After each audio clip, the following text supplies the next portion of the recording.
they had established one in 1915.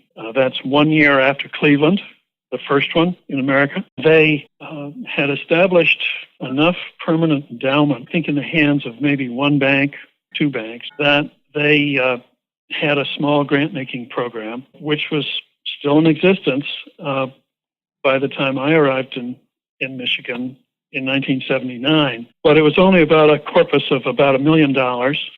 They, as I understand it, the directors got together once a year in December and made small grants to a number of nonprofits in the Detroit area.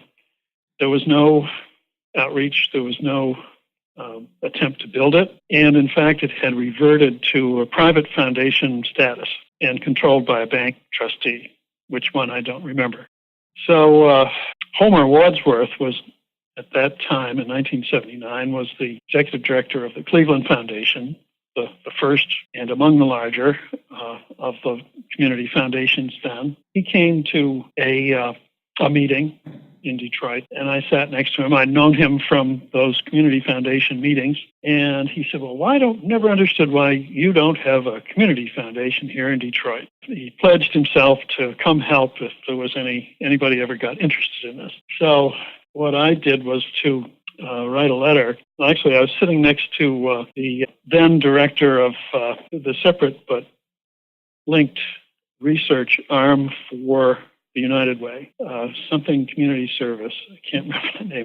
Anyway, I told the story about what Homer told me, and he said, well, if you wanted to do something about it, you should write a letter to Joe and Gil Hudson, which I did. And Joe agreed to put a little committee together, and we started talking about it. That committee grew, and we got to the point that Dottie was involved with it, and she wrote the first white paper on what a community foundation could be in Detroit. I took that and fussed with it and wrote the second one. And at that point, it became clear that the Hudsons had a longer range interest in this than I knew about, because Homer had made the same offer to Joe Hudson and had come to Detroit and gotten nowhere some time back. I don't know how far back.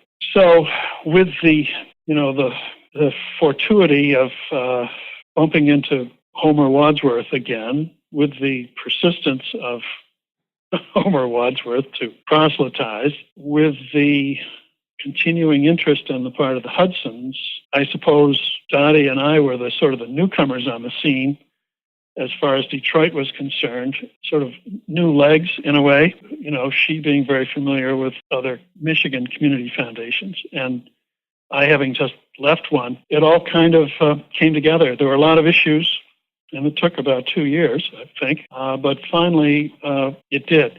One of the issues was whether it would be part of the United Way, which was then called United Fund, I think, or separate. And we pulled hard for its being separate. Some of the trustees of the United Fund pulled the other way. A statement was made that they could do it internally far better than some brand new organization could, etc. And we responded that to ourselves, well, why haven't you done it already? but as well, we said, no, it would be confused if we can build up a plan and some incentives to make it happen and present it as a fresh new idea for the Detroit metropolitan area. And if we can put it in the context that all of our neighbors are far ahead of us in doing this already, we tried one way, apparently, and it stalled. If we can put some new impetus into this, maybe we can do something with it.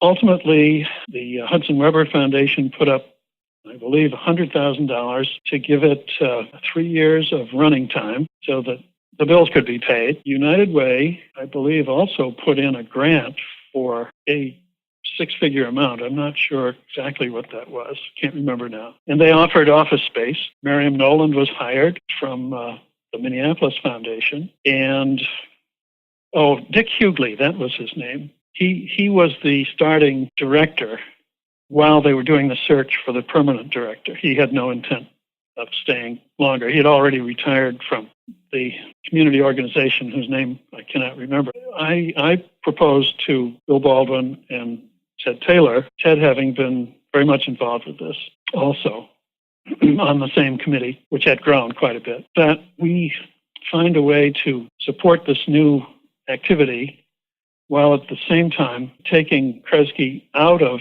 annual funding for the United Fund. This had been a practice that had happened since New Detroit was established after the 1967 events, and was the only organization for which we provided annual funding. A clear exception, and therefore we were not geared to set out expectations for them or they to us that they could report on. We didn't have program staff to follow their activities. And so what I proposed was that we do two things. We put a grant of $3 million into the new community foundation as permanent endowment, and that it be used as the new board of the community foundation saw fit, but with the understanding that that amount of capital had provided annual income to the United Foundation for the following purposes, and that they would first consider that before awarding the grants elsewhere. And we informed them that we would no longer expect to receive applications for annual support. $3 million. Another $2 million was put up as a challenge grant to be paid when they, starting the new foundation with a campaign, had raised $4 million. And so our total was $5 million, which I think at that time was among one of the larger starting gifts for a community foundation.